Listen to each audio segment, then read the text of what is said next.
Vijayan sir, Lenin Vijayan editor இருக்காரு. எல்லா படத்துக்கும் அவங்க தான் எடிட்டர் இருந்தாங்க. விஜயன் சார் எனக்கு சொன்னார்.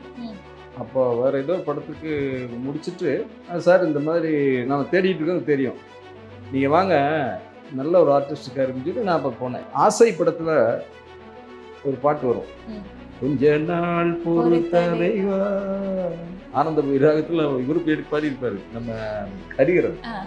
அந்த பாட்டு அவர் சொன்னதுக்கு வந்து மிகப்பெரிய தேங்க்ஸ் சொல்லி அவர் அப்பவே கமிட் பண்ணேன். கான்ஃபிடென்ட் பாருங்க சார், தமிழ் இண்டஸ்ட்ரியில் ஃபஸ்ட்டு ரஜினி சார், அதுக்கு அடுத்து நான் தான் சார் வருவேன். அது இயற்கையோ இல்லை அமைதோ இல்லையோ, ஆனால் அந்த மனிதனுடைய கான்ஃபிடென்ட் வந்து மிகப்பெரிய விஷயம். நீங்கள் நம்ப மாட்டீங்க, அஜித்தை கூட மீட் பண்ண நீ கேட்கலாம், ஊட்டியில் ஷூட்டிங் கல்லூரி வசதி. அப்போ அவருடைய ஆக்டிவிட்டீஸே கான்ட்ராஸ்டாக டிஃப்ரெண்ட்டாக இருந்தது. எல்லாம் சேரில் உட்காந்தா இவர் இந்த ட்ராக் அண்ட் ட்ராலி இருக்குல்ல, ட்ராக் இருக்குல்ல, அது மாதிரி உட்காந்துட்டு இருப்பாரு.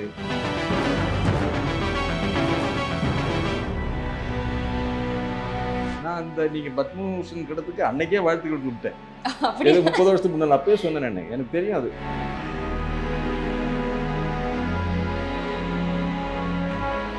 அப்படி சொல்லும்போது இப்போ நம்ம தலைன்னு சொல்லும்போது ஒரு பெரிய ஒரு ஃபேன் பேஸ் இருக்கு, அவ்வளோ பேருக்கு பிடிச்சிருக்கு. அப்போ இந்த விண்டேஜ் அஜித்தை நமக்கு எப்பயாச்சும் பார்க்க முடியுமாங்கிற ஒரு கேள்வி. இப்போ கல்லூரி வாசல் மாதிரி ஒரு படம் பண்ணியிருக்கீங்க, ஸோ இனிமே ஃபியூச்சர்ல எக்ஸ்பெக்ட் பண்ணலாமா சாரை வச்சிரும்?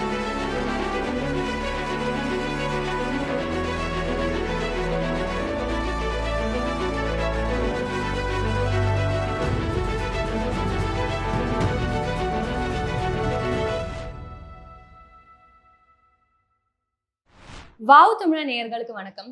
இன்னைக்கு நம்ம கூட one of the finest director in Tamil இண்டஸ்ட்ரின்னு சொல்லலாம், பவித்ரன் சார் இருக்காரு. வணக்கம் சார். வணக்கம். எப்படி இருக்கீங்க? சௌக்கியமா இருக்கேன். ஸோ இப்போ எனக்கு ஆரம்பிக்கும் போதே ஒரு சந்தோஷமான ஒரு நியூஸ் வச்சு ஆரம்பிக்கணும்னு இருக்கு. நமக்கு அஜித் சாருக்கு பத்மபூஷன் கிடைச்சிருக்கு நேற்று, பாத்தீங்கல்ல சார்? எஸ். ஸோ நான் சொன்ன மாதிரி கல்லூரி வாசல் அவர் கூட பண்ணியிருக்கீங்க, படம் பண்ணியிருக்கீங்க. ஸோ எப்படி ஃபீல் ஆகுது? ஒரு 30 வருஷத்துக்கு முன்னாடி பண்ண ஒரு படம், அவரோட growth இப்போ பத்மபூஷன் வரைக்கும் வந்து நிக்கிறாரு. நீங்க நம்ப மாட்டீங்க, அஜித்தை கூட மீட் பண்ண நீ கேட்கலாம், ஊட்டியில ஷூட்டிங் கல்லூரி வசதி. அப்போ அவருடைய ஆக்டிவிட்டீஸே கான்ட்ராஸ்டாக டிஃப்ரெண்ட்டாக இருந்தது. எல்லாம் சேரில் உட்காந்தா இவர் இந்த ட்ராக் அண்ட் ட்ராலி இருக்குல்ல, ட்ராக் இருக்குல்ல, அது மாதிரி உட்காந்துட்டு இருப்பாரு. ஒரு கான்ட்ராஸ்டாக லைட் மேன் எல்லாத்துக்கிட்டையும் ரொம்ப ஃப்ரெண்ட்லியாக பேசிட்டு இருப்பார். அவருடைய வாய்ஸு, அவர் பாடி லாங்குவேஜ், ஆக்டிங் கெப்பாசிட்டியோட பாடி லாங்குவேஜ் பெருசு. அப்போ நான் சொன்னேன், நீங்கள் பாருங்கள் பெரிய ஆளாக வருவீங்க தமிழ் இண்டஸ்ட்ரியில் அப்படின்னு. அவருக்கு எல்லா விதமான அமைப்புகளும் நம்ம சொல்லி இல்லை, டேலண்ட்டுங்கிறது இல்லை, இறைவன் வந்து எல்லாருக்கும் ஒவ்வொரு இதை கொடுத்துருப்பாரு.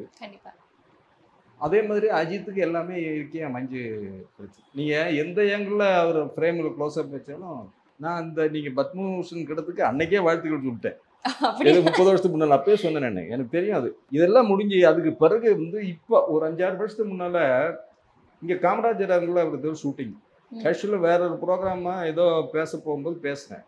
அப்போ வந்து கான்ஃபிடென்ட் பாருங்கள் சார், தமிழ் இண்டஸ்ட்ரியில் ஃபஸ்ட்டு ரஜினி சார், அதுக்கு அடுத்து நான் தான் சார் வருவேன். எனக்கு பிறகு இல்லை, ஃபஸ்ட்டு ரஜினி சார், அதுக்கு நான், இதுக்கு பிறகு ஒரு 10 நம்பருக்கு ஆளே இல்லை சார் அப்படின்ட்டு. அது இயற்கையோ இல்லை அமைதோ இல்லையோ, ஆனால் அந்த மனிதனுடைய கான்ஃபிடென்ட் வந்து மிகப்பெரிய விஷயம். அது வந்து பார்த்தீங்களா, அவர் வந்து இந்த கார் ரேஸு அது இதெல்லாம் பண்ண திறமையை விட அந்த கான்ஃபிடென்ட் அவருக்கு வந்து பெரிய இதை கொடுத்துட்ருக்கு. இப்போ நீங்கள் சொன்னதுனால அவருக்கு இன்னொரு பெரிய வாழ்த்துக்கள், மேன்மேலும் பல விருதுகள் பெற்று பெரிய ஒரு உலக அளவில் ஒரு நல்ல சிறந்த ஒரு நடிகராகவும் ஸ்போர்ட்ஸ்லேயும் ஜொலிக்கணும்னு வாழ்த்துக்கிறேன் மனமாற. எல்லாருக்குமே தெரிஞ்சுக்கணும்னு ஆசை இருக்கிற ஒரு கேள்வி, நமக்கு முன்னாடியில இருந்தே தெரியும் அஜித் சார் ரேசிங்னா அவருக்கு எவ்வளவு பிடிக்குங்கிறது தெரியும். ஆனா செட்ல இருக்கும்போது அந்த மாதிரி கான்வர்சேஷன்ஸ் எல்லாம் இருந்திருக்கா, பேசியிருக்காரு அதை பத்தி? ஒரு 30 வருஷத்துக்கு முன்னாடியே ஓகே என்னோட இது இப்படிதான் கொண்டு போகணுங்கிற ஒரு தாட். பேசுறதுங்கிறத விட அது அஜித்தை பொறுத்த வரைக்கும் அதிகமாக பேச மாட்டாரு. அவருடைய ஆக்டிவிட்டீஸே உங்களுக்கு கரெக்டாக ஒரு கிரியேட்டரு இல்லை வந்து கொஞ்சம் நல்லா ஊடுருவி பார்க்குறவங்களுக்கு ஈஸியாக அது புரியும். ஏன்னா அவருடைய ஒவ்வொரு ஆக்டிவிட்டீஸும் நல்லா. எனக்கு வந்து அவரை போடணும்னு கல்லூரி வாசலில் போடணும்னு சொன்னது வந்து Vijayan sir, Lenin Vijayan editor இருக்காரு. எல்லா படத்துக்கும் அவங்க தான் எடிட்டர் இருந்தாங்க. விஜயன் சார் எனக்கு சொன்னார். அப்போ வேறு ஏதோ படத்துக்கு முடிச்சுட்டு, சார் இந்த மாதிரி நான் தேடிட்டு இருக்கேன்னு தெரியும், நீங்கள் வாங்க நல்ல ஒரு ஆர்டிஸ்ட் இருக்காருன்னு சொல்லி நான் அப்போ போனேன். ஏவிஎம்ல தான் அவர் எடிட்டிங் ஷூட் பண்ணுறது. பார்த்தா ஆசை படத்துல ஒரு பாட்டு வரும், கொஞ்ச நாள் பொறுத்தலைவா, ஆனந்த விராகத்துல இவரு பேர் பாடியிருப்பாரு நம்ம ஹரிஹரன். அந்த பாட்டு அவர் சொன்னதுக்கு வந்து மிகப்பெரிய தேங்க்ஸ் சொல்லி அவர் அப்பவே கமிட் பண்ணேன், அந்த படத்துக்கு இந்த கேரக்டருக்கு இவர் தான் பண்ணணும் அப்படின்னு. அது ரொம்ப சிறப்பா அமைஞ்சது. இல்ல சார், அந்த கான்வர்சேஷன் உண்டாயிருக்கான்னு தான் நான் கேட்கறேன். அதாவது கார் பத்தி ஏதாச்சும் பேசியிருக்காரா, இல்லனா என்னோட ஒரு 20 வருஷத்துக்கு அப்புறம் என்னோட கெரியர் இப்படிதான் போகணும் அந்த மாதிரி ஏதாச்சும்? இல்ல, யாருமே சொல்ல முடியாது. உலகத்துல வந்து யாரும் தன்னுடைய திறமையையும் தன்னுடைய கான்பிடென்ட்டையும் வெளிப்படுத்துவாங்களா ஒழிய, நான் இப்படிதான் வருவேன்னு அவர் சொன்னாருன்னு தெய்வம் ஆயிட்டாரு அவரு. என்னுடைய இந்த படத்தினால ஒடுன்னு அவரே சொல்லிடுவாரு. அவருடைய ஆக்டிவிட்டி சொல்றேன், ஒருத்தருடைய நடவடிக்கை.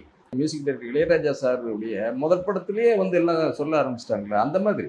ஆனா அவரு சொல்லல, பாக்குறவங்களும் கேட்கறவங்களும் அவரை பத்தி எப்படி சொன்னாங்க.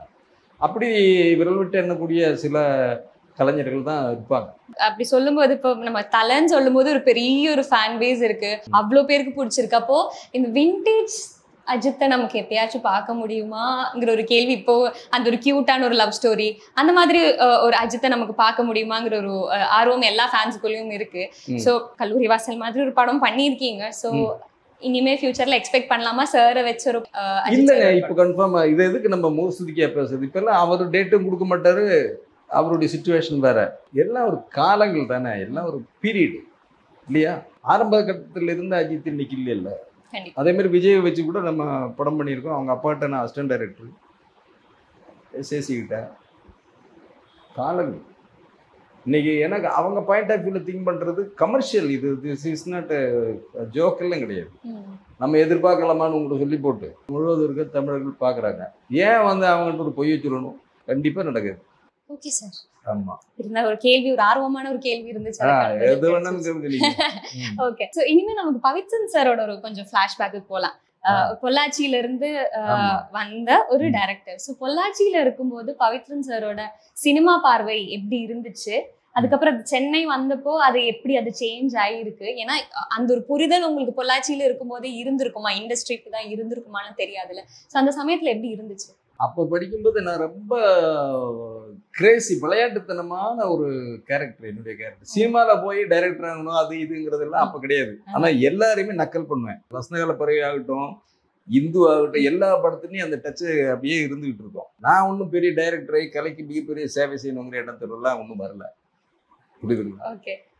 நம்ம வந்து பச்சைப்பாஸ் காலேஜில் எம்ஏ பண்ணேன்.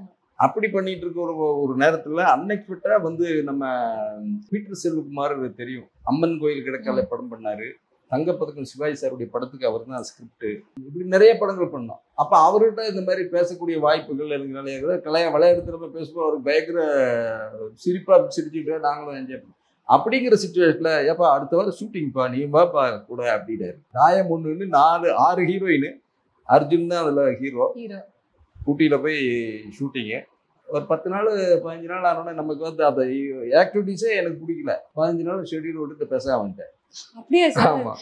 அப்புறம் இங்கே வந்து கூப்பிட்டாங்க, நமக்கு என்னமோ அதில் இன்ட்ரெஸ்டில் அதை அப்படியே விட்டாச்சு. அதுக்கு பிறகு வந்து பார்த்தீங்கன்னா 89ல் இவர் விஜய் அவங்க அப்பா எஸ்எஸ் சந்திரசேகர் சார் இருக்கார் இல்லையா, அவரை மீட் பண்ணுற ஒரு சான்ஸ் கிடைச்சி அப்போ தான் வந்து ப்ரொஃபஷனலாக இறங்கினேன். இது எங்கள் நீதிங்கிற படத்துல. அது எதுக்காகன்னா அதுல கதை வந்து வசனமும் கலைஞர். அவருடைய ஆக்டிவிட்டீஸ் பாலிடிக்ஸை விட்டுருங்க, அவருடைய கிரியேட்டிவ் அதெல்லாம் அந்த காலத்துல இருந்தே நமக்கு ரொம்ப கவர்ச்சியா இருந்தது. சரி, எப்படி இந்த படத்துல போய் அவர்கிட்ட கொஞ்சம் பேசலாமா கொள்ளலாமான்னு நான் நினைச்சு உள்ள நுழைஞ்சேன். கரெக்டா நினைச்சு நடந்தது. அந்த படத்துக்கு ஃபர்ஸ்ட் ஷூட்டிங் வந்து பூஜை வந்து விஜயவாகினியில. அன்னைக்கு தான் அவருடைய வீடு ஓப்பனிங். சாரி கிராமத்தில் உள்ள வீட்டுல புது வீடு. விஜய் எல்லாம் அங்கதான் இருந்தாங்க. இப்போ அவர் ஆபீஸ் அடிச்சிருக்காரு அங்க. அந்த படத்துல இருந்து அது அப்புறம் அவர் கூடிய எனக்கு அவரை எதுக்கு பிடிச்சுன்னா என்னுடைய கேரக்டருக்கு மாதிரி அவர் ரொம்ப ஸ்ட்ரிக்டா இருப்பாரு, சுறுசுறுப்பா இருப்பாரு அப்படிங்கிற இதெல்லாம் அந்த படம் அவர்கிட்ட பண்ணேன். அதுக்கு பிறகு வந்து ராஜநடை விஜயகாந்த் சார் படம், சீதான்னு ஒரு படம், அப்புறம் ஹிந்தி படம் இந்த சுதந்திர நாட்டின் அடிமைகள்னு ஒரு படம் வந்து அது ஆஷா தேஷ்கி குலாம்னு சொல்லி ரிஷிக்கு போர் ரேகா ஜாக்கி ஷெராப் இல்லாமல் அதில் பண்ணோம். நண்பர்கள்னு ஒரு படம். அந்த நண்பர்கள் ஃபர்ஸ்ட் ஷெடியூல் முடிஞ்சோடனே வசந்தகால பறவை இங்கே ஆரம்பிச்சு. ஆமாம் ஆமாம். சென்னைக்கு இந்த மாதிரி வந்துட்டீங்க, பேக் எண்ட்ல ஒர்க் பண்ணிட்டு இருந்தீங்க. சினிமா நான் படிக்கிறதுக்காக அதான் படிக்கிறதுக்காக வந்து இப்போ நமக்கு ஃபாதர் இங்க இருந்து பொள்ளாச்சி பிசினஸ். இப்படி வரும்போது உங்களுக்கு ஒரு ஃப்ரெண்ட்ஸ் கேங் இருந்திருக்கும்ல சார்? இங்க சினிமால இருந்து சேர்ந்த ஒரு கூட்டம், நம்ம நிறைய படத்துல எல்லாம் பார்ப்போம் இல்லையா, இந்த டீ கடையில போய் நின்று பேசுறது, ப்ராமினெண்டா பேசிட்டு இருப்பாங்க. ஏவிஎம் பக்கத்துலதான் எல்லாருமே இருப்பாங்க, சினிமாக்காக வந்தவங்க எல்லாருமே அங்கதான் இருப்பாங்க. அந்த மாதிரி இல்லையா? அப்படி போனதே கிடையாது. அப்படியா? நீங்க அப்படி சொன்னீங்கன்னா பாண்டி பஜார் தான் இருக்கு. எனக்கு வந்து அப்படி எல்லாம் கிடையாதுங்க. நம்ம நினைக்கும் போது யாரெல்லாம் பழகுறோமோ அவங்களோட எல்லாம் பேசிட்டு போயிட்டே இருப்பேன் ஆச்சுங்களா. சினிமா இண்டஸ்ட்ரியே வந்து ஈவினிங் இந்த நேரம் ஆச்சுன்னா அந்த டைம்ல பாண்டி பஜார்ல தான் அது அதிகமா பாக்குறது. தெலுங்கு இண்டஸ்ட்ரியில் உள்ள ஆட்கள் தான் அதிகமா இருப்பாங்க. ஏன்னா அங்கதான் அவங்களுக்கு பீடா நல்ல பீடா கிடைக்கும். ஆந்திரா கிளினிக் ஷாப்னு ஒரு பீடா கடையே ரொம்ப ஃபேமஸ். அவங்க தான் பாண்டி பஜார்ல இருப்பாங்க. அந்த கண்கொள்ளா காட்சிகளை நீங்களும் பார்க்க முடியும்.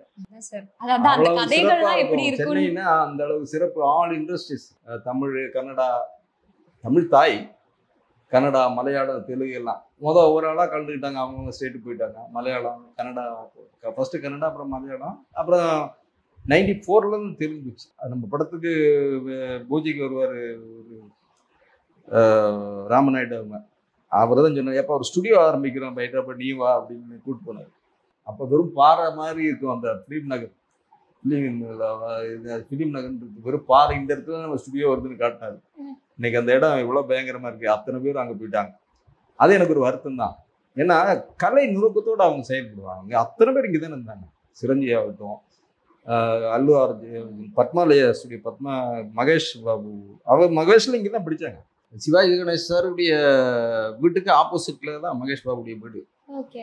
இவரு அதே மாதிரி வந்து அல்லு அர்ஜுன் அவங்க அப்பா அல்லு அரவிந்த், அவருடைய வீடு அங்கதான். சிரஞ்சீவி வீடு 13ஆம் ஸ்ட்ரீட்ல.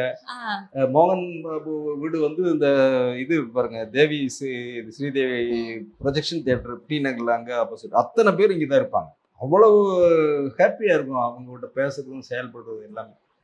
இப்போ அங்கே போயிட்டாங்க. இருந்தாலும் நம்ம அங்கே டச் இருக்கு, டெய்லி அங்கே போய் சந்தோஷப்படுவோம்.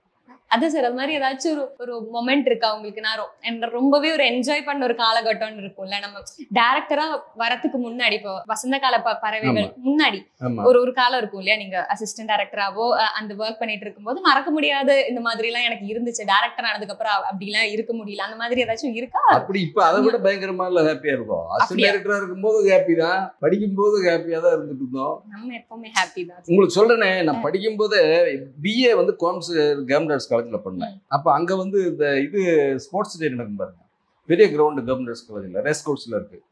அப்போ ரன்னிங் ரேஸ் நடக்கும். அதுல வந்து பாத்தீங்கன்னா இவர் இந்த கண்ணை பிடிச்சிட்டு ஆணுமா டப்புன்னு அடிப்பார்ல, எல்லாம் வந்து இங்க இருந்து இப்படிதானே ஓடுவாங்க. நானும் என் ஃப்ரெண்ட்ஸ் எல்லாம் ஆப்போசிட் இப்படி ஓடுறது. எதுக்குன்னா இல்ல அத்தனை பேர் நம்ம கவர்ந்துட்டோம்ல, பரிசு கிடைக்கிறதுங்கிறது வேற. இது வந்து சுத்தி திருப்பி வந்துடும். இதே நம்ம கேரக்டர்.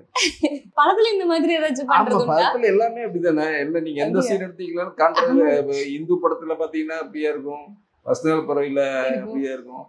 அப்படி ஒரு கேரக்டர் நம்மளுக்கு இப்போ கூட ஆச்சுங்களா. பட்டு பெரியவங்க சொல்லுவாங்க, கையில கைத்தறியை ஊனிட்டு நடந்துட்டு போகலாம், அது சுத்தலாம், மற்றவங்க மூக்குல படக்கூடாது அப்படின்ட்டு. அதே மாதிரி நம்ம கேரக்டர் நம்ம என்னதான் லோலாய்த்தனம் பண்ணாலும் யாருமே டிஸ்டர்ப் பண்ண மாட்டேன். இப்போ வரைக்கும் நீங்க அப்படியே இருக்கிறீங்கங்கறத சார் ஹைலைட் ஆயிடுச்சு. ஆமா ஆமா. இல்ல அதுக்கு மெயின் காரணம் நான் வந்து பாத்தீங்கன்னா அது கடவுள் கிஃப்ட். நான் அதுக்காக பெரிய இதுன்னு சொல்லல. இது வரைக்கும் ட்ரிங்க்ஸ் என்னன்னே தெரியாது, தொட்டதே கிடையாது, எனக்கு டேஸ்டே தெரியாது. அதே மாதிரி சிகரெட்டு, இது ஒரு இளைஞர்களுக்கு வந்து இது மிகப்பெரிய ஒரு அசட்டு. அது வர இப்போ இருக்கிற இளைஞர்கள் வந்த உடனே சிகரெட் எடுத்து வாயில வச்சு, அது இப்போ சென்னையில் பரவாயில்ல, பெங்களூர்ல ரொம்ப ஓவருங்க. அது என்னமோ சிகரெட்டு குடிச்சாதான் வந்து தான் ஒரு பெரிய ஜீனியஸ். நீங்க நிறைய நம்ப மாட்டீங்க. ஒரு புது பையனை வந்து கேமரால போட்டேன் இந்த போன வருஷத்துல. அவன் வந்து ஷூட்டிங் முடிஞ்சு ஒருத்தர் போட்டேன், அவர் கரெக்டா ஒர்க் ஆகலன்னு வேற ஒருத்தர் அங்கேயே செலக்ட் பண்ணி அனுப்புனாங்க. நல்லா பண்ணுவான் போடுறது அப்படின்னு பார்த்தோன்னா சார் ஒரு 2 minutes சார், என்ன ஷூட்டிங்கு ரொம்ப பிஸியா போயிட்டு இருக்கு அப்படின்னு போயிட்டே இருக்கான். பார்த்தா கொஞ்சம் தூரம் போய் நிறுத்திட்டு சிகரெட் வந்துட்டு வந்தான். சிகரெட் இருக்கிறதுக்காக இத்தனை பெரிய யூனிட்டையும் வச்சு நிறுத்திட்டு அப்போ அவன் உருப்பிடுவான். அவன் அடுத்த நாளே வந்து மேனேஜர்கிட்ட சொல்லிட்டு, சார் அவனை செட்டில் பண்ணி அனுப்பிடுங்க அப்படின்ட்டு. பண்ணலாமா அப்படி? சார் என்ன மதிக்க வேண்டாம், ஒண்ணுமே வேண்டாம், தொழிலை மதிக்க வேண்டாம். இத்தனை டெக்னீஷியன் கேமராவும் லைட்டும் இதை வச்சுட்டு இத்தனை பேர் ஆர்டிஸ்டும் வெயிட் பண்றாங்க. இவனுக்காக அதை வெயிட் பண்ணிட்டு இருந்தேன். என்ன இன்னைக்கு இண்டஸ்ட்ரி அப்படி போயிட்டு இருக்கு. எல்லாமே வேணுங்க. ஆனா தன்னுடைய வாழ்க்கைக்கு உதவாத கொள்கையை வச்சுக்கவே கூடாது எந்த இளைஞனும். நான் அறிவுரைகள்லாம் சொல்றது கிடையாது.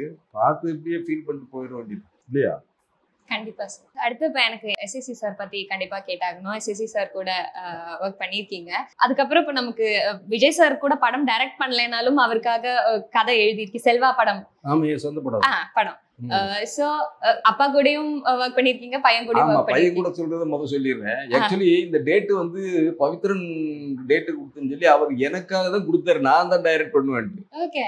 அப்ப நான் வந்து